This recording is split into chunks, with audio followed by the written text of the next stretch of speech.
ಮೇಷರಾಶಿಯವರಿಗೆ ಹೆಚ್ಚಿನ ವಿದ್ಯಾಭ್ಯಾಸಕ್ಕೆ ಅವಕಾಶಗಳಿರತಕ್ಕಂಥದ್ದು. ನಿಮ್ಮ ಪ್ರಯತ್ನವನ್ನು ಮಾಡಿ, ನಾನು ಓದಬೇಕು ಅನ್ನುವಂತಹ ಹಂಬಲ, ಆ ಒಂದು ಅತಿಯಾದಂತಹ ಆಸೆ ಯಾರಿಗಿರುತ್ತೆ ಅವರು ಪ್ರಾಮಾಣಿಕವಾದಂತಹ ಪ್ರಯತ್ನವನ್ನು ಮಾಡಿ, ಆ ತೀವ್ರವಾದಂತಹ ಪ್ರಯತ್ನದಲ್ಲಿ ನಿಮಗೆ ಯಶಸ್ಸು ಸಿಕ್ಕುವಂಥದ್ದಿದೆ.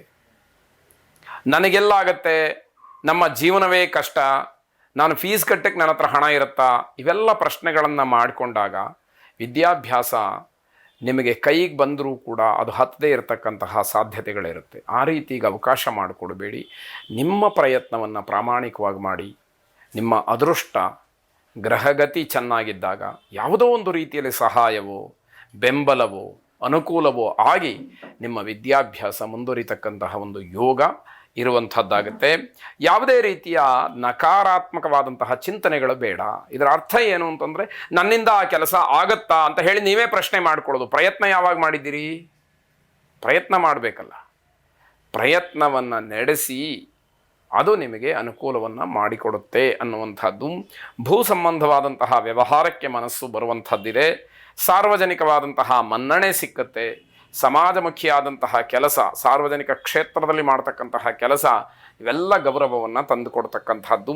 ಸರ್ಕಾರಿ ಕೆಲಸದಲ್ಲಿ ಅನುಕೂಲ ಇದೆ. ಅಂದರೆ ಸರ್ಕಾರದಿಂದ ಆಗಬೇಕಾದಂತಹ ಕೆಲಸ ಏನಿದೆ ಅದರಲ್ಲಿ ನಿಮಗೆ ಒಂದಷ್ಟು ಅನುಕೂಲತೆಗಳು ಆಗುವಂತಹ ಸಾಧ್ಯತೆ ಹೆಚ್ಚಾಗಿದೆ.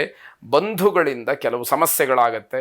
ಅದು ಏನು ಮಾಡೋಕ್ಕಾಗೋದಿಲ್ಲ. ಯಾಕೆ ಅಂತಂದ್ರೆ ನಾವು ಹುಟ್ಟುವಾಗ ಎಲ್ಲರೂ ಅಣ್ಣ ತಮ್ಮಂದರಾಗಿರ್ತೀವಿ, ಕಾಲಕ್ರಮೇಣ ದಾಯವಾದಿಗಳಾಗ್ತೀವಿ. ಆ ರೀತಿ ಆದಾಗ ಆ ಬಂಧುಗಳು ನಮ್ಮ ಅಭ್ಯುದಯವನ್ನು, ಏಳಿಗೆಯನ್ನು ಸಹಿಸದಲೇ ತೊಂದರೆಯನ್ನು, ಸಮಸ್ಯೆಯನ್ನು ಮಾಡುವಂಥವ್ರು ಇರ್ತಾರೆ ಕೆಲವರು. ಆ ರೀತಿಯ ಪ್ರಭಾವ ಅಂತ ಹೇಳಿ ಭಾವಿಸಿ ನೀವು ಮುಂದುವರಿಬೇಕೇ ಹೊರತು ಅದನ್ನು ಯೋಚನೆ ಮಾಡ್ತಾ ಕೂತ್ರೆ ಆಗದೇ ಇರತಕ್ಕಂಥದ್ದು. ಈಶ್ವರನನ್ನು ಪ್ರಾರ್ಥನೆ ಮಾಡಿ. ಶಿವಂ ಶಾಂತಂ ಜಗನ್ನಾಥಂ ಲೋಕಾನುಗ್ರಹಕಾರಿಣಂ ಸರ್ವಮೇಕಂ ಹರಂ ವಂದೇ ಶಿಕಾರಾಯ ನಮೋ ನಮಃ ಅನ್ನುವಂತಹ ರೀತಿಯಲ್ಲಿ ಭಗವಂತನ ಉಪಾಸನೆ ಮಾಡಿ, ಆ ಭಗವಂತನ ಮಂತ್ರವನ್ನು 11 ಬಾರಿ ಪಠನೆ ಮಾಡಿ. ಶುಭವಾಗಿ. ವೃಷಭ ರಾಶಿ, ಪಿತ್ರಾರ್ಜಿತವಾದಂತಹ ಆಸ್ತಿಯ ವಿಚಾರಕ್ಕೆ ನಿಮ್ಮ ಪ್ರಯತ್ನಗಳು ನಿರಂತರವಾಗಿ ನಡೀತಾ ಇದ್ದಾಗ ಈ ದಿವಸ ಅದಕ್ಕೆ ಇನ್ನಷ್ಟು ಮತ್ತಷ್ಟು ಪುಷ್ಟಿ ಸಿಕ್ಕುವಂಥದ್ದಿದೆ. ಅದು ನಿಮಗೆ ಸೇರುವಂತಹ ಒಂದು ಸೂಚನೆ. ಆ ಯೋಗಗಳು ಹತ್ತಿರವಾಗ್ತಾ ಇದೆ ಅನ್ನುವಂಥದ್ದು ಗೊತ್ತಾಗುತ್ತೆ. ಸ್ನೇಹಿತರ ಜೊತೆಯಲ್ಲಿ ವ್ಯಾವಹಾರಿಕವಾಗಿ ಭಿನ್ನಾಭಿಪ್ರಾಯಗಳು ಬರುತ್ತೆ. ಹಾಗಾಗಿ ಆ ವ್ಯವಹಾರಗಳ ಬಗ್ಗೆ ಸ್ಪಷ್ಟವಾದಂತಹ ನಿಲುವಿರಲಿ. ನಿಮ್ಮ ವ್ಯವಹಾರ ಬೇರೆ, ನಿಮ್ಮ ಸ್ನೇಹ ಬೇರೆ. ಸ್ನೇಹದಿಂದಲೇ ವ್ಯವಹಾರಕ್ಕೆ ಮುಂದುವರೆದಿದ್ದರೆ ಅದು ಒಂದು ರೀತಿಯಲ್ಲಿ ಆಗುತ್ತೆ. ಅಲ್ಲಿ ನಂಬಿಕೆ ಬಹಳ ಮುಖ್ಯವಾಗುತ್ತೆ. ವ್ಯವಹಾರದ ದೃಷ್ಟಿಯಿಂದ ವ್ಯವಹಾರ ಆರಂಭವಾದ ಮೇಲೆ ಸ್ನೇಹಿತರಾಗಿದ್ದರೆ ಅದೊಂದು ರೀತಿಯಲ್ಲಿರುತ್ತೆ. ಎಲ್ಲ ವಿಚಾರಗಳಲ್ಲೂ ಕೂಡ ಸರಿಯಾದಂತಹ ನಿಲುವು ಅಗತ್ಯ ಅನ್ನುವಂಥದ್ದು.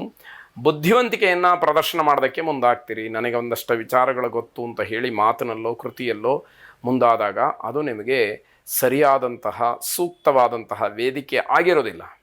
ಹಾಗಾಗಿ ಅದನ್ನು ಎಲ್ಲರೂ ಕೂಡ ಒಪ್ಪುತ್ತಾರೆ ಅಂತಕ್ಕಂತಹ ಮಾತು ಸುಳ್ಳಾಗತ್ತೆ. ಇದರ ಬಗ್ಗೆ ಗಮನ ಇರಬೇಕಾದಂಥದ್ದು. ಸಾಂಸಾರಿಕವಾಗಿ ಹೊಂದಾಣಿಕೆ ಇರಲಿ. ಕುಟುಂಬದಲ್ಲಿ ಏನಾದರೂ ಮಾತುಗಳು ಬಂತು ಅಂತಾದರೆ ಅದು ಕುಟುಂಬಕ್ಕೇ ಸೀಮಿತವೇ ಹೊರತು ನಿಮ್ಮ ವ್ಯವಹಾರಕ್ಕೂ ಕುಟುಂಬದಲ್ಲಿ ನಡೀತಕ್ಕಂತಹ ವಿಚಾರಕ್ಕೂ ಸಂಬಂಧ ಬರಬಾರದು. ಆ ರೀತಿ ಬಂದಾಗ ನೀವು ಎರಡೂ ಕಡೆಯಲ್ಲೂ ನಿಷ್ಠುರವಾಗ್ತೀರಿ. ಎರಡೂ ಕಡೆಯಲ್ಲೂ ಇರುವಂತಹ ನೆಮ್ಮದಿಯನ್ನು ಹಾಳು ಮಾಡಿಕೊಳ್ತೀರಿ. ಆ ಸಂತೋಷ ನಿಮಗೆ, ತೃಪ್ತಿ ನಿಮಗೆ ಸಿಕ್ಕದೇ ಇರತಕ್ಕಂಥದ್ದಾಗತ್ತೆ. ಎಚ್ಚರ ಇರಲಿ. ಮಾತು ಮೃದುವಾಗಿರಬೇಕು. ಒರಟುತನವನ್ನು ತೋರಿಸಬೇಡಿ. ಗಟ್ಟಿಯಾಗಿ ಮಾತಾಡುವಂಥದ್ದು, ಒರಟಾಗಿ ನಡ್ಕೊಳ್ತಕ್ಕಂಥದ್ದು ಖಂಡಿತವಾಗಿ ಬೇಡ ಅಂತ ಅರ್ಥ.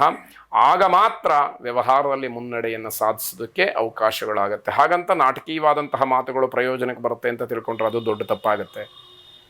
ಸ್ವಾಭಾವಿಕವಾಗಿರಬೇಕು. ಅದು ನಿಮ್ಮನ್ನು ಕೈ ಹಿಡಿತಕ್ಕಂಥದ್ದಾಗತ್ತೆ. ಗಣಪತಿಯನ್ನು ಪ್ರಾರ್ಥನೆ ಮಾಡಿ. ಶುಭವಾಗಿ. ಮಿಥುನ ರಾಶಿ, ರಿಯಲ್ ಎಸ್ಟೇಟ್ ಏಜೆಂಟ್ಗಳಿಗೆ ಲಾಭ ಇರುವಂತಹ ದಿವಸ. ಇವತ್ತ್ಯಾವುದೋ ದುಡ್ಡು ಬಂದುಬಿಡುತ್ತೆ ಅಂತಲ್ಲ, ಹಿಂದೆ ಮಾಡಿದಂತಹ ಕೆಲಸದ ಫಲ ನಿಮಗೆ ಉತ್ತಮವಾದಂತಹ ರೀತಿಯಲ್ಲಿ ದೊರಕುವಂಥದ್ದಾಗುತ್ತೆ.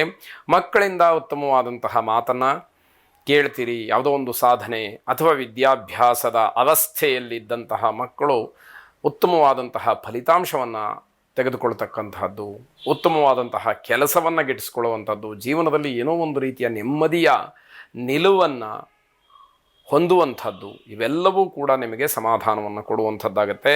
ವಿದ್ಯಾರ್ಥಿಗಳಿಗೆ ಸಮಸ್ಯೆ ಆಗುವಂಥದ್ದು ಓದಿನ ವಿಚಾರದಲ್ಲಿ ನೀವೇ ನಿಮ್ಮ ಶೈಕ್ಷಣಿಕ ಕ್ಷೇತ್ರಕ್ಕೆ ಸಂಬಂಧಪಟ್ಟ ಹಾಗೆ ಒಂದಷ್ಟು ಗೊಂದಲಗಳನ್ನು ಮಾಡಿಕೊಂಡು ಅನುಕೂಲ ಇದ್ದರೂ ಕೂಡ ಓದದಲ್ಲೇ ತೊಂದರೆಯನ್ನು ಮಾಡ್ಕೊಳ್ತೀರಿ. ವ್ಯಾವಹಾರಿಕವಾಗಿ ತುಂಬ ಬೆಳವಣಿಗೆ ಆಗತಕ್ಕಂತಹ ಬೆಳವಣಿಗೆಯನ್ನು ನೋಡುವಂತಹ ಸೂಚನೆಗಳು ಬಹಳ ದಟ್ಟವಾಗಿ ಕಾಣ್ತಾ ಇರತಕ್ಕಂಥದ್ದು. ಅದರ ಅನುಕೂಲ, ಉಪಯೋಗ, ಲಾಭ ಎಲ್ಲವೂ ಕೂಡ ನಿಮಗೆ ಸಿಕ್ಕತ್ತೆ ಅನ್ನುವಂತಹ ಅರ್ಥ. ತಾಯಿಯವರ ಹಣ ದುರುಪಯೋಗವಾಗುತ್ತೆ. ತಾಯಿಯನ್ನು ಏನೋ ಹೇಳಿ ಅವರ ಹತ್ರ ಹಣ ಇಸ್ಕೊಳ್ಳೋದು, ಯಾವುದೋ ಕಾರಣದಿಂದ ಅವರನ್ನ ಬ್ಲ್ಯಾಕ್ ಮೇಲ್ ಮಾಡೋದು, ಆ ಹಣದಿಂದ ನಿಮಗೆ ಯಾವುದು ಖುಷಿ ಬರುತ್ತೋ ಆ ರೀತಿಯ ಪದಾರ್ಥಗಳನ್ನು ಕೊಂಡುಕೊಳ್ಳುವಂಥದ್ದು, ಅದಕ್ಕೋಸ್ಕರವಾಗಿ ಖರ್ಚು ಮಾಡುವಂಥದ್ದು, ಆ ಹಣದ ದುರುಪಯೋಗ ಮಾಡುವಂಥದ್ದು, ಇಂತಹ ಸಂದರ್ಭ ಒದಗಿ ಬರುತ್ತೆ. ಇದು ಮಹಾ ಪಾಪ ಅಥವಾ ದೊಡ್ಡದಾದಂತಹ ತಪ್ಪು. ಈ ಪ್ರಯತ್ನಗಳನ್ನು, ಈ ರೀತಿಯ ಕೃತ್ಯಗಳನ್ನು ಮಾಡಬಾರ್ದು ಅನ್ನುವಂಥದ್ದು ಸಲಹೆ. ತಂದೆಯವರಿಗೆ ಆಘಾತವಾಗುತ್ತೆ. ಯಾವಾಗ ತಾಯಿಗೆ ಮೋಸ ಮಾಡಿ ಹಣವನ್ನು ತೆಗೆದುಕೊಂಡು ಹೋಗಿ ದುಂದುವೆಚ್ಚ ಮಾಡುವಂತಹ ಮಕ್ಕಳ ಅವಸ್ಥೆಯನ್ನು, ಮಕ್ಕಳ ಬುದ್ಧಿಯನ್ನು ಗಮನಿಸಿದಾಗ ತಂದೆಯವರಿಗೆ ಆಘಾತ ಆಗದಲ್ಲೇ ಇರುತ್ತಾ? ಖಂಡಿತವಾಗಿ ಆಗುವಂಥದ್ದು. ಅದಕ್ಕೆಲ್ಲ ದುರ್ನಡತೆಯನ್ನು ಹೊಂದಿರತಕ್ಕಂತಹ ಮಕ್ಕಳೇ ಕಾರಣವಾಗ್ತಕ್ಕಂಥದ್ದಾಗುತ್ತೆ. ನವಗ್ರಹರ ಪ್ರಾರ್ಥನೆಯನ್ನು ಮಾಡಿ, ಅದರಲ್ಲೂ ಸೂರ್ಯಗ್ರಹನನ್ನು ವಿಶೇಷವಾಗಿ ಪ್ರಾರ್ಥನೆ ಮಾಡಿ, ಜಪ ಕುಸುಮ ಸಂಕಾಶಂ ಕಾಶ್ಯಪೇಯಂ ಮಹಾದ್ಯುತಿಂ ತಮೋರಿಂ ಸರ್ವಪಾಪಘ್ನಂ ಪ್ರಣತೋಸ್ಮಿ ದಿವಾಕರಂ ಎಂಬುದಾಗಿ 12 ಸಾರಿ ಹೇಳಿಕೊಳ್ಳಿ. ಅಂತಹ ಉದಯಿಸ್ತಿರ್ತಕ್ಕಂತಹ ಸೂರ್ಯ ನಿಮ್ಮಲ್ಲಿ ಎಲ್ಲ ಉತ್ಕರ್ಷಗಳನ್ನು ತರಲಿ. ಹಾಗೆ ಅಸ್ತಮಿಸ್ತಕ್ಕಂತಹ ಸೂರ್ಯ ನಿಮ್ಮಲ್ಲಿರ್ತಕ್ಕಂತಹ ಪಾಪಗಳನ್ನೆಲ್ಲ ಕ್ಷಯ ಮಾಡಲಿ. ಶುಭವಾಗಿ. ಕರ್ಕಾಟಕ ರಾಶಿ ಮನೋರೋಗದಿಂದ ಹೊರಬರಬೇಕು. ಮನೋರೋಗಕ್ಕೆ ಮದ್ದಿಲ್ಲ. ಜೊತೆಗೆ ಆ ಮನೋರೋಗ ಅಂತಕ್ಕಂಥದ್ದು ತುಂಬ ದೊಡ್ಡದಾದಂಥದ್ದು. ಅದನ್ನು ವಾಸಿ ಮಾಡಲಿಕ್ಕೆ ಸಾಧ್ಯವೇ ಇಲ್ಲ ಅನ್ನುವಂಥದ್ದು, ಅದಕ್ಕೆ ಯಾವ ಮದ್ದು ಇಲ್ಲ ಅನ್ನುವಂಥದ್ದು ಪ್ರತೀತಿ. ಆದರೆ ಅದನ್ನು ಯಾರು ವಾಸಿ ಮಾಡಬೇಕು ಅಂದರೆ ನಮ್ಮಷ್ಟಕ್ಕೆ ನಾವೇ ವಾಸಿ ಮಾಡಿಕೊಳ್ಬೇಕು. ಆ ಮನೋರೋಗದಿಂದ ಹೊರಬರಬೇಕು. ಆಗ ಮಾತ್ರ ಸರಿ ತಪ್ಪುಗಳ ಒಂದು ತಿಳುವಳಿಕೆ ನಮಗೆ ಆಗುವಂಥದ್ದಾಗುತ್ತೆ. ಆಸ್ತಿಯ ವಿಚಾರದಲ್ಲಿರ್ತಕ್ಕಂತಹ ಸಮಸ್ಯೆ ಈ ದಿವಸ ಬಗೆಹರಿಯೋದಿಲ್ಲ. ಪ್ರಯತ್ನಗಳು ನಡೀಬೋದು, ಮಾತುಕತೆಗಳಾಗ್ಬೋದು, ಜಗಳವೇ ಆಗ್ಬೋದು, ಆದರೆ ಯಾವ ಪ್ರಯೋಜನವೂ ಆಗದೇ ಇರತಕ್ಕಂಥದ್ದು. ಮಕ್ಕಳಿಗೆ ಅನುಕೂಲ ಮಾಡ್ತೀರಿ.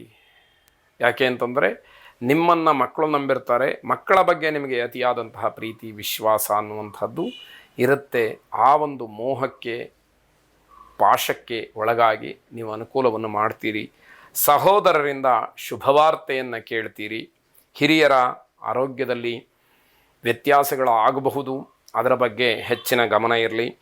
ಪ್ರವಾಸದಿಂದ ಆನಂದ ಪಡ್ತೀರಿ. ಯಾವುದೋ ಒಂದು ದೂರಿಗೆ ಹೋಗುವಂಥದ್ದು ಅಥವಾ ಇನ್ನೇನು ಪ್ರಯಾಣ ಪ್ರವಾಸವನ್ನು ಮಾಡೋದ್ರಿಂದ ಮನಸ್ಸಿಗೆ ಒಂದಷ್ಟು ಖುಷಿ ಸಿಗ್ಬೋದು. ಭೂವರಾಹ ಸ್ವಾಮಿಯನ್ನು ವಿಶೇಷವಾಗಿ ಪ್ರಾರ್ಥನೆ ಮಾಡಿ ನಿಮ್ಮ ವ್ಯಾವಹಾರಿಕವಾದಂತಹ ವಿಚಾರದಲ್ಲಿ ಒಂದಷ್ಟು ಲಾಭವೋ ಮನಸ್ಸಿಗೆ ತೃಪ್ತಿಯೋ ನಿಮಗೆ ಸಿಕ್ಕಲಿ ಅನ್ನುವಂಥದ್ದು ಉದ್ದೇಶ. ಶುಭವಾಗಿ. ಸಿಂಹರಾಶಿ ಅಂದುಕೊಂಡಂತಹ ಕೆಲಸ ಆಗದಲೇ ಕೋಪ ಬರುತ್ತೆ. ಇದು ಸಹಜ. ನಾವೇನೋ ಒಂದು ಕೆಲಸ ಆಗಲಿ ಅಂತ ಹೇಳಿ ಸಂಕಲ್ಪ ಮಾಡಿರ್ತೀವಿ, ಪ್ರಯತ್ನವನ್ನು ಮಾಡ್ತಾ ಇರ್ತೀವಿ. ಆ ಕೆಲಸ ಆಗೋದಿಲ್ಲ. ಆಗದೇ ಇದ್ದಾಗ ನಮಗೆ ಸಹಜವಾಗಿ ಸಿಟ್ಟು ಬರುವಂಥದ್ದಾಗತ್ತೆ. ನಿರುದ್ಯೋಗಿಗಳಿಗೆ ಮಾನಸಿಕವಾದಂತಹ ಹಿಂಸೆ. ಕೈಯಲ್ಲಿ ಕೆಲಸ ಇರೋದಿಲ್ಲ. ಜೊತೆಗೆ ಎಲ್ಲರೂ ಕೂಡ ಅದೇ ಪ್ರಶ್ನೆ ಕೇಳ್ತಾರೆ, ಏನು ಕೆಲಸ ಮಾಡ್ತಾ ಇದೀಯಾ, ಎಷ್ಟು ಬರುತ್ತೆ ಸಂಬಳ? ಕೆಲಸ ಇದ್ದರಲ್ವ ಸಂಬಳ ಬರೋದು. ಅದು ಮನಸ್ಸಿನ ಮೇಲೆ ತುಂಬ ದೊಡ್ಡ ದುಷ್ಪರಿಣಾಮವನ್ನು ಬೀರ್ತಕ್ಕಂಥದ್ದಾಗುತ್ತೆ. ಸ್ವಯಂ ಉದ್ಯೋಗ ಮಾಡೋದಕ್ಕೆ ಮಾನಸಿಕವಾಗಿ ನಿರ್ಧಾರವನ್ನು ಮಾಡ್ತೀರಿ. ಆದರೆ ಬಂಡವಾಳ ಬೇಕಲ್ಲ. ಎಲ್ಲರಿಗೂ ಅಷ್ಟು ಅನುಕೂಲ ಇರೋದಿಲ್ಲ. ಅನುಕೂಲ ಇರುವಂತಹ ತಂದೆ ತಾಯಿಗಳು ನಿಮ್ಮ ನಡವಳಿಕೆಯನ್ನು, ನಿಮ್ಮ ವಿದ್ಯಾಬುದ್ಧಿಯನ್ನು, ನೀವು ನಡ್ಕೊಳ್ತಕ್ಕಂತಹ ರೀತಿಯನ್ನು, ಹಣದ ವಿಚಾರದಲ್ಲಿ ನಿಮಗಿರ್ತಕ್ಕಂತಹ ಜವಾಬ್ದಾರಿಯನ್ನು ಇವೆಲ್ಲವನ್ನು ಸಾಲಾಗಿ ಗಮನಿಸಿ ನಿಮಗೆ ಹಣವನ್ನು ಕೊಡ್ತಾರೆ ಅಥವಾ ಕೊಡುವುದಿಲ್ಲ ಅನ್ನೋ ನಿರ್ಧಾರ ಆಗುತ್ತೆ. ಆ ರೀತಿ ಇರಬೇಕಾದ್ರೆ ಹೇಗೆ ಸ್ವಯಂ ಉದ್ಯೋಗವನ್ನು ಸೃಷ್ಟಿ ಮಾಡಿಕೊಳ್ಳೋದು, ನಡೆಸುವಂಥದ್ದು ಹೇಗೆ? ಹಣದ ಹೂಡಿಕೆ ಇಲ್ಲದಲೇ ಯಾವ ಉದ್ಯೋಗವೂ ಕೂಡ ಆರಂಭ ಆಗೋದಿಲ್ಲ. ಇದೆಲ್ಲವನ್ನು ಗಮನಿಸ್ಕೊಳ್ಬೇಕು. ಆರೋಗ್ಯದ ಬಗ್ಗೆ ಹೆಚ್ಚು ಗಮನ ಇರಲಿ. ಮಾನಸಿಕವಾದಂತಹ ಚಿಂತೆಯಿಂದ ಆರೋಗ್ಯದಲ್ಲಿ ವ್ಯತ್ಯಾಸ ಆಗುತ್ತೆ. ಮಾನಸಿಕವಾಗಿಯೂ ಕೂಡ ಹಲವಾರು ಕಿರಿಕಿರಿಗಳನ್ನು ಅನುಭವಿಸ್ತೀರಿ. ವ್ಯವಹಾರದಲ್ಲಿ ದೊಡ್ಡ ಗೊಂದಲ ಮಾಡ್ಕೊಳ್ತೀರಿ. ನಾನು ಕೆಲಸಕ್ಕೆ ಹೋಗ್ಲಾ, ಸ್ವಂತ ಉದ್ಯೋಗ ಮಾಡಲಾ, ಈ ರೀತಿದೆಲ್ಲ ಗೊಂದಲಗಳಾಗಿ ನಿಮಗೆ ಪರಿಣಮಿಸ್ತಕ್ಕಂಥದ್ದು. ಧನ್ವಂತರಿ ಮಹಾವಿಷ್ಣುವನ್ನು ಪ್ರಾರ್ಥನೆ ಮಾಡಿ ನಿಮಗಿರತಕ್ಕಂತಹ ಗೊಂದಲಗಳ ನಿವಾರಣೆಯಾಗುವುದರ ಜೊತೆಗೆ ಆರೋಗ್ಯದಲ್ಲಿ ಒಂದು ಸ್ವಾಸ್ಥ್ಯ, ನಿಮಗೆ ಸಿಕ್ಕಲಿ ಶುಭವಾಗಿ. ಕನ್ಯಾ ರಾಶಿ ಆಸ್ತಿಯ ಖರೀದಿ ಅಥವಾ ಆಸ್ತಿಯನ್ನು ಮಾಡುವಂತಹ ವಿಚಾರ, ಇರುವ ಆಸ್ತಿಯನ್ನು ಇನ್ನಷ್ಟು ಮೇಲ್ದರ್ಜೆಗೆ ಏರಿಸ್ತಕ್ಕಂತಹ ವಿಚಾರ, ಇದರಲ್ಲಿ ಯಾವುದಾದ್ರೂ ವಿಷಯ ಮುನ್ನೆಲೆಗೆ ಬರುವಂಥದ್ದು. ಒಟ್ಟಾರೆ ಆಸ್ತಿಗೆ ಸಂಬಂಧಪಟ್ಟ ಹಾಗೆ ಒಂದಷ್ಟು ಪ್ರಯತ್ನಗಳು, ಮಾತುಕತೆಗಳು ನಡೆಯುವಂಥದ್ದಿದೆ. ಸಾಲ ಮರುಪಾವತಿಗೆ ಅವಕಾಶ ಇದೆ. ಎಲ್ಲೋ ಅನಿವಾರ್ಯವಾಗಿಯೋ ಅಗತ್ಯಕ್ಕೆ ಬೇಕಾಗಿಯೋ ಸಾಲವನ್ನು ಮಾಡಿದರೆ ಅಂತಹ ಹಣವನ್ನು ತೀರಿಸಲಿಕ್ಕೆ ಅವಕಾಶಗಳು ಆಗುವಂತಹ ದಿವಸ. ಸಾಂಸಾರಿಕವಾಗಿ ಕೆಲವು ಮಾತುಗಳು ಬರಬಹುದು, ಆದರೆ ಆ ಮಾತುಗಳು ಎಲ್ಲರಿಗೂ ಕೂಡ ಅನುಕೂಲಕರವಾಗಿದ್ದರೆ ಪ್ರತಿಯೊಬ್ಬರೂ ಕೂಡ ಅದನ್ನು ಒಪ್ಪುವಂಥದ್ದಾಗಿರುತ್ತೆ. ಮನೆಯಲ್ಲಿ ಸಣ್ಣ ಪುಟ್ಟ ವಿಚಾರಗಳಿಗೂ ಕೂಡ ಹೊಂದಾಣಿಕೆ ಅಂತಕ್ಕಂಥದ್ದು ಅಗತ್ಯ. ಅಲ್ಲಿ ಹೊಂದಾಣಿಕೆಯನ್ನು ಮಾಡಿಕೊಳ್ಳಿಲ್ಲ, ಇಲ್ಲದೇ ಇರುವಂತಹ ವಿಚಾರಕ್ಕೆ, ಬೇಡದೇ ಇರುವಂತಹ ವಿಚಾರಕ್ಕೆ ಮನಸ್ತಾಪಗಳು ಹೆಚ್ಚಾಗುವಂಥದ್ದಿದೆ. ಸ್ನೇಹಿತರ ಮಧ್ಯದಲ್ಲಿ ವಾಗ್ಯುದ್ಧ, ವಾದ ವಿವಾದಗಳು ಏರ್ಪಾಟಾಗುವಂಥದ್ದು. ಮಕ್ಕಳ ವಿದ್ಯಾಭ್ಯಾಸಕ್ಕೋಸ್ಕರವಾಗಿ ಹಣವನ್ನು ಯಾರು ಖರ್ಚು ಮಾಡ್ತಾ ಇದ್ದೀರಿ ಅವರಿಗೆ ತೃಪ್ತಿ ಇರುತ್ತೆ. ಹಣ ಖರ್ಚಾದರೂ ಪರವಾಗಿಲ್ಲ, ಮಕ್ಕಳ ವಿದ್ಯಾಭ್ಯಾಸ ಒಂದು ಹಂತಕ್ಕೆ ತಲುಪ್ತಾ ಇದೆ ಅನ್ನುವಷ್ಟರ ಮಟ್ಟಿನ ನೆಮ್ಮದಿ ನಿಮ್ಮದಾಗ್ತಕ್ಕಂಥದ್ದು. ಗೋ ಸೇವೆಯನ್ನು ಮಾಡಿ, ಗೋವಿನ ಪ್ರಾರ್ಥನೆಯನ್ನು ಮಾಡಿ, ಹಸುವಿಗೆ ಅಕ್ಕಿ ಬೆಲ್ಲವನ್ನು ಕೊಡಿ, ಶುಭವಾಗಿ. ತುಲಾರಾಶಿ ಕೆಲಸದ ಒತ್ತಡ, ಶಾರೀರಿಕವಾದಂತಹ ಆಯಾಸ, ಇದೆಲ್ಲವೂ ಕೂಡ ನಿಮಗೆ ಒಂದಷ್ಟು ಬೇಜಾರನ್ನು ಮಾಡುತ್ತೆ. ಒಂದು ಕ್ಷಣವೂ ಪುರುಸುತ್ತಿಲ್ಲ ಅನ್ನುವಷ್ಟರ ಮಟ್ಟಿಗೆ ಕೆಲಸ, ಆಗುವಂತಹ ಆಯಾಸ, ಹಿಂಸೆ ನಿಮಗೆ ಬೇಸರವನ್ನು ಉಂಟು ಮಾಡುತ್ತೆ. ಅಧಿಕವಾದಂತಹ ಪ್ರಯಾಣಕ್ಕೆ ಅವಕಾಶಗಳಾಗುತ್ತೆ, ಆದರೆ ಅದೇನು ಪ್ರಯೋಜನಕ್ಕೆ ಬರಲ್ಲ, ಅಶುಭ. ಹೆಚ್ಚು ಪ್ರಯಾಣ ಮಾಡಿದರೆ ಅನುಕೂಲ ಯಾವುದೂ ಇಲ್ಲ ಅನ್ನುವಂಥದ್ದನ್ನು ತಿಳಿಬೇಕು. ಹೊಂದಾಣಿಕೆ ಇದ್ದರೆ ಒಳ್ಳೆಯ ವಾತಾವರಣ ನಿಮಗಿರುತ್ತೆ. ಹಳೆಯ ಆಸ್ತಿಯ ವಿಚಾರದಲ್ಲಿ ಗೊಂದಲವಾಗ್ತಕ್ಕಂಥದ್ದು, ಪಿತ್ರಾರ್ಜಿತವೋ ಪೂರ್ವಾರ್ಜಿತವೋ ಹಿಂದೆ ಮಾಡಿದಂತಹ ಆಸ್ತಿಯ ವಿಚಾರಕ್ಕೆ ಒಂದಷ್ಟು ಮಾತುಕತೆಗಳು ಬಂದು ಅಲ್ಲಿ ಇತ್ಯರ್ಥ ಆಗದೇ ಇರತಕ್ಕಂತಹ ಸ್ಥಿತಿಗೆ ತಲುಪುವಂಥದ್ದಾಗುತ್ತೆ. ಮಕ್ಕಳ ಜೊತೆಯಲ್ಲಿ ವಿಶ್ವಾಸವನ್ನು ಇಟ್ಟುಕೊಳ್ಳಿ. ಮಕ್ಕಳ ಮನಸ್ಸನ್ನು ಕೆಡಿಸಿಬಿಟ್ರೆ, ಅದು ದ್ವೇಷವಾಗಿ ಪರಿಣಮಿಸಿಬಿಟ್ರೆ ತೊಂದರೆಯನ್ನು ಅನುಭವಿಸಬೇಕಾಗತ್ತೆ. ವಿದ್ಯಾರ್ಥಿಗಳಿಗೆ ಹಲವಾರು ಸಮಸ್ಯೆಗಳಾಗಬಹುದು, ಆದರೆ ಆ ಸಮಸ್ಯೆಗಳನ್ನು ಪರಿಹರಿಸಿಕೊಂಡು ಮುಂದೆ ಹೋಗ್ತಕ್ಕಂಥದ್ದು ಬುದ್ಧಿವಂತಿಕೆ. ಹಾಗಾಗಿ ನಿಮ್ಮ ಕ್ಷೇತ್ರಕ್ಕೆ ಸಂಬಂಧಪಟ್ಟ ಹಾಗೆ ಯಾವುದೇ ರೀತಿಯ ಗೋಜಲುಗಳು ಆಗದೇ ಇರುವ ಹಾಗೆ ಗಮನಿಸ್ಕೊಳ್ಳಿ. ಚಂಡಿಕಾ ದುರ್ಗಾ ಪರಮೇಶ್ವರಿಯನ್ನು ವಿಶೇಷವಾಗಿ ಪ್ರಾರ್ಥನೆ ಮಾಡಿ, ಶುಭವಾಗಿ. ವೃಶ್ಚಿಕ ರಾಶಿ ಹಲವಾರು ಸಮಸ್ಯೆಗಳಿಗೆ ಪರಿಹಾರವನ್ನು ಕಂಡುಕೊಳ್ತೀರಿ. ನಿಮ್ಮ ವೈಯಕ್ತಿಕ ಜೀವನ, ಸಾಂಸಾರಿಕ ಜೀವನ, ಹಾಗೆ ನಿಮ್ಮ ಉದ್ಯೋಗ ವೃತ್ತಿಗೆ ಸಂಬಂಧಪಟ್ಟ ಹಾಗೆ ಸಮಾಜದಲ್ಲಿ ಇರತಕ್ಕಂತಹ ಕೆಲವು ಸಮಸ್ಯೆ ಇತ್ಯಾದಿಗಳಿಗೆಲ್ಲವಕ್ಕೂ ಕೂಡ ನಿಮಗೆ ವಿಶೇಷವಾದಂತಹ ಒಂದು ಪರಿಹಾರ ಅನ್ನುವಂಥದ್ದು ಸಿಕ್ಕತ್ತೆ. ಭೂ ಖರೀದಿಗೆ ಯೋಗ ಒದಗಿ ಬರುವಂಥದ್ದು, ಧನಲಾಭದಿಂದ ಸಂತೋಷ, ಹಣ ಕೈಗೆ ಸಿಕ್ಕೋದ್ರಿಂದ ಏನೋ ಒಂದಷ್ಟು ಸಂತೋಷವಾಗುವಂಥದ್ದು, ಪ್ರಯಾಣ ಮಾಡೋದರಿಂದ ಶುಭ. ಹೀಗೆ ಅನುಕೂಲಗಳು ಆಗಬೇಕು ಅನ್ನುವಂಥದ್ದಿದ್ದರೆ ಪ್ರತಿಯೊಂದು ವಿಷಯವೂ ಕೂಡ ನಮಗೆ ಸಂತೋಷವನ್ನು, ಉತ್ಸಾಹವನ್ನು ಹೆಚ್ಚು ಮಾಡ್ತಾ ಹೋಗುತ್ತೆ. ವಿದ್ಯಾರ್ಥಿಗಳಿಗೆ ಮಾತ್ರ ಕೆಲವು ಸವಾಲುಗಳು ಬರುತ್ತೆ, ಆದರೆ ಆ ಸವಾಲುಗಳನ್ನು ಸ್ವೀಕಾರ ಮಾಡಿ ಅದನ್ನು ಸರಿಯಾಗಿ ನಿಭಾಯಿಸುವಂಥದ್ದು ಬಹಳ ಒಂದು ಚಾತುರ್ಯ ಅಂತ ಹೇಳಬೇಕು. ಆ ಸವಾಲುಗಳನ್ನೇ ಮತ್ತೊಂದಷ್ಟು ಗೊಂದಲ ಮಾಡಿಕೊಂಡು ಸಮಸ್ಯೆಗಳಾಗಿ ಪರಿಣಮಿಸ್ಕೊಳ್ತಕ್ಕಂಥದ್ದು ನಮ್ಮ ಅವಿವೇಕತನವನ್ನು ಅಲ್ಲಿ ತೋರಿಸ್ತಕ್ಕಂಥದ್ದಾಗುತ್ತೆ. ವಿದ್ಯಾ ಬಂಧುಗಳಿಗೆ ಸಂತೋಷವಾಗ್ತಕ್ಕಂಥದ್ದು, ಯಾರು ವಿದ್ಯೆಯನ್ನು ಹೆಚ್ಚು ಗೌರವಿಸ್ತಾರೆ, ವಿದ್ಯೆಯ ಬಗ್ಗೆ ಪ್ರೀತಿ ಇದೆ, ಅದರ ಜೊತೆ ಒಡನಾಟವನ್ನು ಇಟ್ಕೊಂಡಿರ್ತಾರೆ, ಅಂಥವರಿಗೆ ವಿಶೇಷವಾಗಿ ಸಂತೋಷ ಆಗುವಂತಹ ದಿವಸ ಇದಾಗಿದೆ. ಎಲ್ಲ ರೀತಿಯಿಂದಲೂ ಕೂಡ ವಿದ್ಯೆ ನಮಗೆ ಜೀವನದಲ್ಲಿ ಬಹಳ ಮುಖ್ಯ ಅನ್ನುವಂಥದ್ದನ್ನು ತಿಳಿಬೇಕಾದಂತಹ ಅಂಶ. ಸಾಯಿಬಾಬಾರನ್ನು ಪ್ರಾರ್ಥನೆ ಮಾಡಿ, ಆ ಸದ್ಗುರುಗಳ ಅನುಗ್ರಹ ಸದಾಕಾಲ ನಿಮ್ಮನ್ನು ರಕ್ಷಣೆ ಮಾಡಲಿ, ಶುಭವಾಗಿ. ಧನುರ್ರಾಶಿ ನಿರೀಕ್ಷಿತವಾದಂತಹ ಕೆಲವು ಕೆಲಸಗಳಿಂದ ನಿಮಗೆ ಶುಭ ಆಗುವಂಥದ್ದಿದೆ. ಕಾರ್ಯಸಿದ್ಧಿಯಿಂದ ಒಂದಷ್ಟು ಸಮಾಧಾನ ನಿಮಗೆ ಆಗತ್ತೆ. ಸಮಯ ಚೆನ್ನಾಗಿದೆ, ಸದ್ವಿನಿಯೋಗ ಮಾಡಿಕೊಳ್ಳಿ. ಟೈಮ್ ಚೆನ್ನಾಗಿರಬೇಕಾದ್ರೆ ಅದನ್ನು ಒಳ್ಳೆಯ ಕೆಲಸಕ್ಕೆ ಉಪಯೋಗಿಸ್ಬೇಕು, ಜೊತೆಗೆ ಆನಂದವನ್ನು ಪಡಬೇಕು ಅನ್ನುವಂಥದ್ದು. ಇರುವಂತಹ ಸಮಯವನ್ನು ಒಳ್ಳೆಯದಕ್ಕಾಗಿ ವಿನಿಯೋಗ ಮಾಡಿಕೊಳ್ಬೇಕೇ ಹೊರತು ಇಲ್ಲ ಸಲ್ಲದ ಆಲೋಚನೆಗಳನ್ನು ಮಾಡಿ ಸಮಯವನ್ನು ವ್ಯರ್ಥ ಮಾಡಿಕೊಳ್ಬಾರ್ದು ಅಂತ ಅರ್ಥ. ಹಲವಾರು ಹೊಸ ಯೋಜನೆಗಳಿಗೆ ಚಿಂತನೆಯನ್ನು ನಡೆಸ್ತೀರಿ, ಇದು ತಪ್ಪಲ್ಲ, ಆದರೆ ಕಾರ್ಯರೂಪಕ್ಕೆ ಎಷ್ಟು ಬರುತ್ತೆ, ಅದರಲ್ಲಿ ಎಷ್ಟು ಗುರಿ ಸಾಧನೆ ಆಗುತ್ತೆ, ಅದು ಮುಖ್ಯವಾಗುತ್ತೆ. ಮಕ್ಕಳಿಂದ ಸಹಕಾರ, ತೃಪ್ತಿ ಅನ್ನುವಂಥದ್ದು ನಿಮಗೆ ಸಿಕ್ಕತ್ತೆ. ಬಂಧುಗಳ ಆಗಮನದಿಂದ ಬಹಳ ಸಂತೋಷ ಪಡ್ತೀರಿ. ಈಶ್ವರನನ್ನು ವಿಶೇಷವಾಗಿ ಪ್ರಾರ್ಥನೆ ಮಾಡಿ, ಆ ಪರಮೇಶ್ವರ ಸದಾಕಾಲ ನಿಮಗೆ ಎಲ್ಲ ರೀತಿಯಿಂದಲೂ ಕೂಡ ಅನುಕೂಲವನ್ನು ಮಾಡಿಕೊಡಲಿ. ಶುಭವಾಗಿ. ಮಕರ ರಾಶಿ ಮಕ್ಕಳಿಗೆ ಎಲ್ಲ ರೀತಿಯಿಂದಲೂ ಕೂಡ ಅನುಕೂಲವಾಗುವಂತಹ ಸಮಯ. ನಿಮ್ಮ ವಯಸ್ಸಿಗೆ ಅನುಗುಣವಾಗಿ ಅದು ಅನುಕೂಲ ನಿಮಗೆ, ನಿಮ್ಮ ಕುಟುಂಬಕ್ಕೆ ಎಲ್ಲ ಕಡೆಗಲ್ಲೂ ಕೂಡ ಸಿಕ್ಕುವಂಥದ್ದಾಗತ್ತೆ. ಶಾರೀರಿಕವಾಗಿ ಗಾಯವಾಗಬಹುದು, ಜಾಗ್ರತೆ. ಶರೀರಕ್ಕೆ ಎಲ್ಲೋ ಪೆಟ್ಟು ಬೀಳಬಹುದು ಯಾವುದೋ ಕಾರಣದಿಂದ. ವಯಸ್ಸು ಆಟ ಆಡುವಂತಹ ವಯಸ್ಸಾದರೆ ಆಟ ಆಡ್ತಾ ಇರುವಾಗ ನಿಮಗೆ ಗಾಯ ಆಗುವಂಥದ್ದು, ಅಥವಾ ದೊಡ್ಡವರಾಗಿದ್ದರೆ ನೀವು ಮಾಡುವಂತಹ ಕೆಲಸದಲ್ಲಿ, ವಾಹನ ಚಾಲನೆಯಲ್ಲಿ, ಅಥವಾ ಸುಮ್ಮನೆ ಕೂತಿದ್ದರೂ ಕೂಡ ಏನೋ ಒಂದು ತೊಂದರೆ ಎನ್ನುವಂಥದ್ದು ಆಗುವಂಥದ್ದಾಗತ್ತೆ. ಹೊಸ ಆಸ್ತಿಯ ಖರೀದಿಗೆ ಮನಸ್ಸು ಬರುವಂಥದ್ದಾಗಬಹುದು. ಬಂಧುಗಳಿಂದ ಶುಭವಾರ್ತೆ, ಒಳ್ಳೆಯ ಮಾತನ್ನು ಬಂಧುಗಳು ಹೇಳ್ತಾರೆ. ಅತಿಯಾದಂತಹ ಕೋಪ ಒಳ್ಳೆಯದಲ್ಲ. ಅದರಿಂದ ಕೋಪವನ್ನು ತಗ್ಗಿಸ್ಕೊಳ್ಬೇಕು, ಕೋಪವನ್ನು ಕಡಿಮೆ ಮಾಡಿಕೊಳ್ಬೇಕು ಅಂತ ಅರ್ಥ. ರಾಜಕೀಯದಲ್ಲಿ ಆಸಕ್ತಿ ಬೇಡ. ರಾಜಕೀಯ ವಿಚಾರಕ್ಕೆ ನೀವು ತಲೆ ಹಾಕಿದ್ರಿ, ಅದು ನಿಮಗೆ ದೊಡ್ಡ ಹೊಡೆತ, ಪೆಟ್ಟು, ತೊಂದರೆ ಎನ್ನುವಂಥದ್ದನ್ನು ತಿಳಿಯಬೇಕಾಗುತ್ತೆ. ಅದರಿಂದ ರಾಜಕೀಯ ವಿಷಯ ಬಂದರೆ ಅಂತರವನ್ನು ಕಾಯ್ದುಕೊಳ್ಳಿ ಅಷ್ಟೇ ಹೊರತು ಯಾವುದೇ ರೀತಿಯ ಆಸಕ್ತಿ ಬೇಡ ಅಂತ ಅರ್ಥ. ಮೃತ್ಯುಂಜಯನನ್ನು ಪ್ರಾರ್ಥನೆ ಮಾಡಿ. ಮೃತ್ಯುಂಜಯಾಯ ರುದ್ರಾಯ ನೀಲಕಂಠಾಯ ಶಂಭವೇ ಅಮೃತೇಶಾಯ ಶರ್ವಾಯ ಮಹಾದೇವಾಯ ತೇ ನಮಃ ಎಂಬುದಾಗಿ ಪ್ರಾರ್ಥನೆ ಮಾಡಿ. ಶುಭವಾಗಿ. ಕುಂಭರಾಶಿ ಸ್ವಯಂ ಉದ್ಯೋಗ ಮಾಡ್ತಾ ಇರ್ತಕ್ಕಂಥವ್ರಿಗೆ ಲಾಭ. ಓನ್ ಬಿಸ್ನೆಸ್ ಏನಿದೆ ಅದರಿಂದ ಅನುಕೂಲವಾಗುವಂಥದ್ದಿದೆ. ನೌಕರಿಯಲ್ಲಿ ಮಾತ್ರ ಅಸಮಾಧಾನ ಇರುತ್ತೆ. ನೀವು ಅದನ್ನು ಸಹಕಾರ ಆಗಲಿ, ಸರಕಾರಿ ಆಗಲಿ, ಯಾವುದೇ ಕ್ಷೇತ್ರ ಆಗಿರಲಿ, ಅಲ್ಲಿ ನೌಕರಿ ಮಾಡ್ತಾ ಇರುವಂಥವ್ರಿಗೆ ಬಹಳ ಬೇಸರವಾಗ್ತಕ್ಕಂತಹ ದಿವಸ.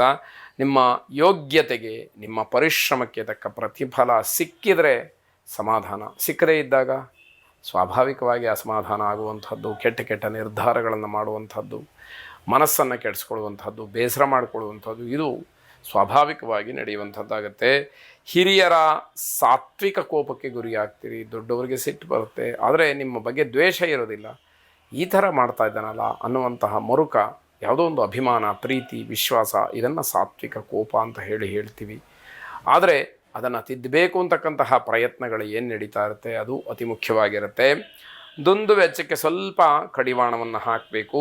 ಜೊತೆಗೆ ನೀವು ನಿಮ್ಮ ಪ್ರಗತಿಯ ಪಥದಲ್ಲಿ ಇರ್ತೀರಿ, ಅದನ್ನು ಗಮನಿಸ್ಕೊಳ್ಬೇಕು. ನಾನು ಮುಂದುವರಿತಾ ಇದ್ದೀನಿ, ನನಗೆ ಅನುಕೂಲ ಆಗ್ತಾ ಇದೆ, ಇದು ಹೀಗೆ ಮುಂದುವರಿಲಿ ಅನ್ನುವಂತಹ ಭಾವನೆ ನಿಮಗಿರಬೇಕು.